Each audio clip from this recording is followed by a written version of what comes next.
La suite de votre 12-15, c'est 3 heures d'infos de direct. On va repartir sur le terrain aux côtés de l'une de nos équipes sur l'autre front de cette guerre, la frontière entre Israël et le Liban.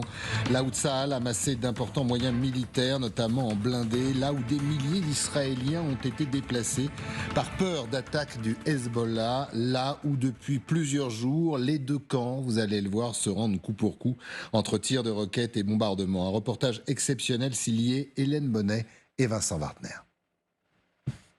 Nous sommes au nord d'Israël, à 1 kilomètre de la frontière avec le Liban. Derrière cette colline se trouvent les forces du Hezbollah qui multiplient les attaques de missiles et les incursions depuis plusieurs jours maintenant sur le territoire israélien. Ici, la présence militaire a été renforcée. Les villages frontaliers ne sont plus accessibles. Il faut rouler plus au sud, jusqu'à la ville de Shlomi, pour trouver des habitantes pressées de pouvoir partir. Nous sommes évacués vers Jérusalem. Nous attendons le bus. C'est le calme avant la tempête. Pour y faire face, les employés de la mairie réparent le système d'alerte. La plupart des commerces sont fermés. Le bureau tabac ouvre encore quelques heures par jour et sert de point de ravitaillement pour les militaires. Le danger ici, ce sont les missiles, les terroristes qui traversent la frontière pour nous atteindre. Même si nous ne les laissons pas faire, nous essayons de protéger les gens. Dehors, nous rencontrons cet agent municipal. Il nous conduit à travers la ville. Tout est fermé, il n'y a plus personne dans les maisons. Pour protéger ceux qui restent, un bunker vieux de 30 ans a été réaménagé. C'est un abri public.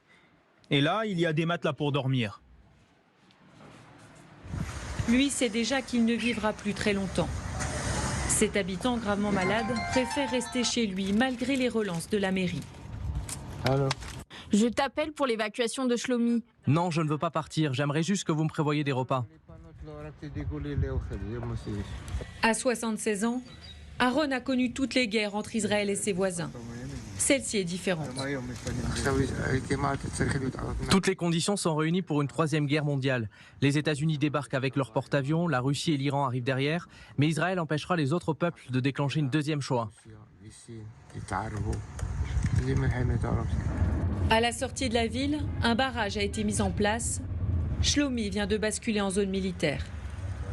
2 heures après notre passage, un missile du Hezbollah est tombé dans la vallée.